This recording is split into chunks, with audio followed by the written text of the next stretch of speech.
Você sabia que a Bíblia diversas vezes faz referência direta ao Hades, mais conhecido como inferno? Será que o inferno realmente existe? Será que ele é o destino dos ímpios? Será que queimar eternamente no inferno, sendo prisioneiro de Satanás, é o alvo de quem não aceita Jesus? É isso que a gente vai descobrir no estudo de hoje.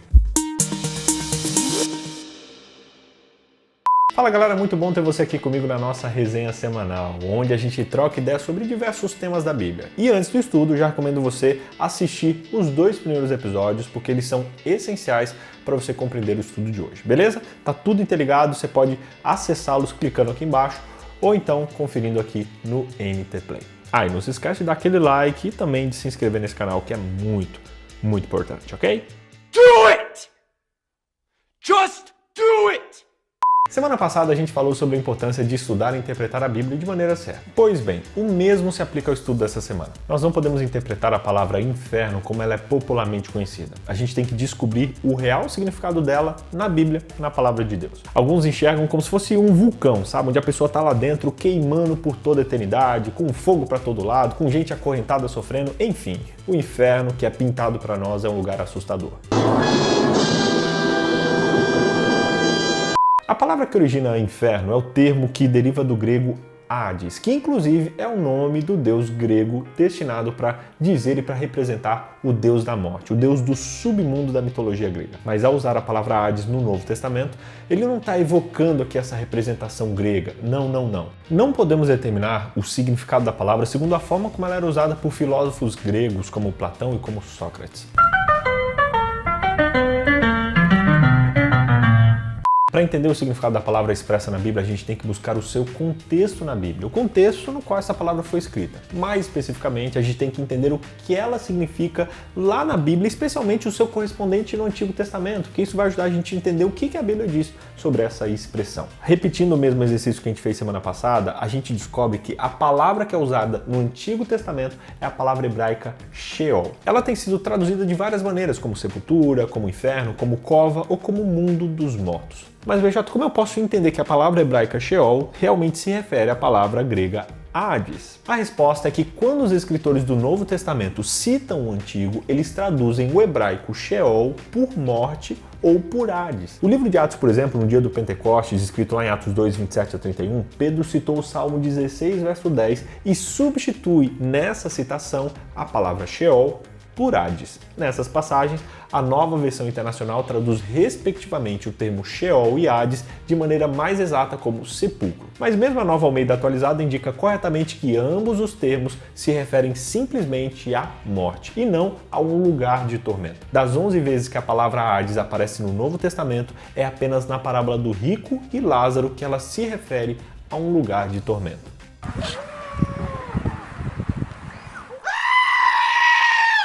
Um outro exemplo que ajuda a gente a entender o significado dessas palavras é o que Paulo cita lá em Oséias capítulo 13, verso 14 e em 1 Coríntios capítulo 15, verso 55. Ele substitui Sheol, lá de Oséias, não por Hades dessa vez, mas por outra palavra grega que se refere diretamente à morte, que é a palavra Thanatos. Então, galera, a própria Bíblia ela deixa claro pra gente que o termo Hades, ele não se refere a passar o resto da vida ali queimando como castigo pelo pecado. Não, esse termo ele se refere apenas à morte ou sepulcro. E entendemos isso quando vemos o seu equivalente no hebraico, que mostra claramente essa visão. Beleza? Mas BJ, e aqueles textos da Bíblia que falam sobre fogo, enxofre? E se os pecadores não vão ficar queimando o resto da vida, o que vai acontecer com eles? Olha, gente, até que a gente apenas esclareceu que a ideia popular de inferno, de acordo com a Bíblia, não existe. Mas, assim como a Bíblia é clara ao falar sobre o resultado da vida do justo, ela também é clara ao falar sobre o resultado da vida dos ímpios. Malaquias capítulo 4, verso 1 cita que os malfeitores e arrogantes serão queimados com uma palha quando aquele dia chegar,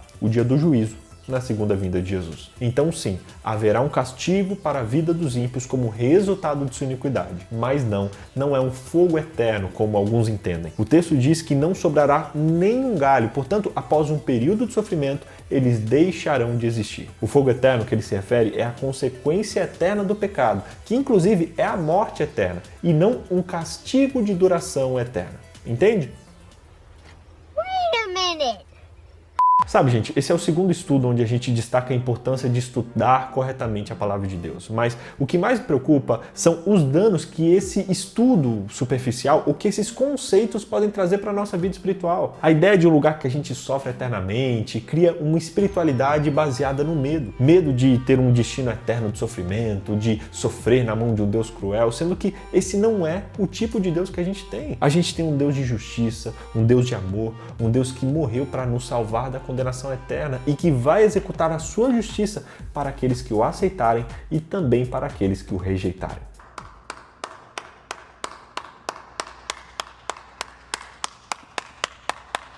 Muitas pessoas estão aterrorizadas com a perspectiva da morte. Elas se perguntam o que vai acontecer no momento em que vou dar o meu último suspiro? E eu digo para você que a gente pode ter certeza de uma coisa. Alguns morreram na esperança e alguns no desespero. E tudo depende para onde você olha enquanto você está em vida. Se o seu foco é o medo da justiça de Deus, você estará em desespero no seu leito de morte. Mas se você conhece bem o seu Deus e sabe que após aceitar o seu sacrifício você vai ser transformado por ele, nada pode tirar a paz e a vida eterna de você. Se Jesus não tivesse ressuscitado, todos estariam condenados às trevas e ao silêncio eterno. No entanto, a Bíblia apresenta notícias extraordinárias. Os mortos em Cristo ressuscitarão da sepultura imortais e incorruptíveis, porque Jesus vive, aqueles que estão em Cristo também viverão. A própria Bíblia diz, porque se os mortos não ressuscitaram, também Cristo não ressuscitou, e se Cristo não ressuscitou, é vã a fé que vocês têm e vocês ainda permanecem nos seus pecados. E ainda mais, os que adormeceram em Cristo estão perdidos. Se nossa esperança em Cristo se limita apenas a essa vida, somos as pessoas mais infelizes do mundo.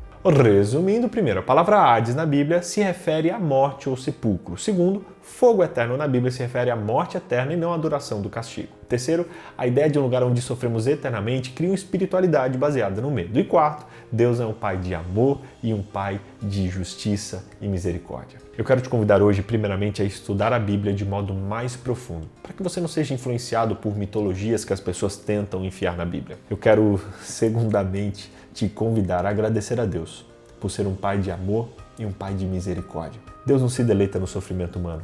Deus jamais se alegraria em ver os seus filhos sofrendo e queimando por toda a eternidade. Deus é um Deus de juízo, que vai sim permitir que os que se afastam da fonte da vida experimentem a morte eterna. Mas antes que isso aconteça, Ele concede inúmeras chances de arrependimento. Ele tem o maior desejo do mundo de ver você salvo. E é isso que Ele quer. Por isso hoje eu quero te convidar a aceitar esse Deus. Esse Deus que está de braços abertos, apenas esperando você aceitá-lo. Deus está preparando um futuro lindo para você no céu, mas Ele não vai levar ninguém lá à força. Não. Para desfrutar a eternidade com Deus, você precisa desenvolver um relacionamento com Ele hoje. Passar a eternidade com alguém que você não ama não é privilégio, é tortura. Por isso, até o ato de Deus não levar todos para o céu é uma das maiores provas do seu amor e da sua misericórdia. Você quer hoje aceitar esse Jesus que está de braços abertos esperando você? Escreva sim nos comentários e faça essa oração comigo. Querido Deus, que essa pessoa hoje receba o seu amor, a sua graça e a sua misericórdia. Que ela hoje entenda que o Senhor a ama e que ela aceite o Senhor como seu Salvador agora e possa ter a certeza da salvação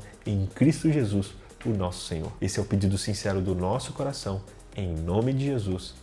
Amém. Se você orou comigo, escreva amém nos comentários. E se você quer aprender mais sobre esse assunto e sobre a palavra de Deus, faça o nosso estudo bíblico gratuito entrando nesse link que a gente vai deixar aqui embaixo. Com certeza você vai aprender muito. Um grande abraço e até a próxima. Será que existe... Pois bem, o mesmo... Mas essa é a típica... Ela tem sido traduzida de várias maneiras, como esse Deus que está de braços abertos apenas... Pai de justiça e um Pai de misericórdia.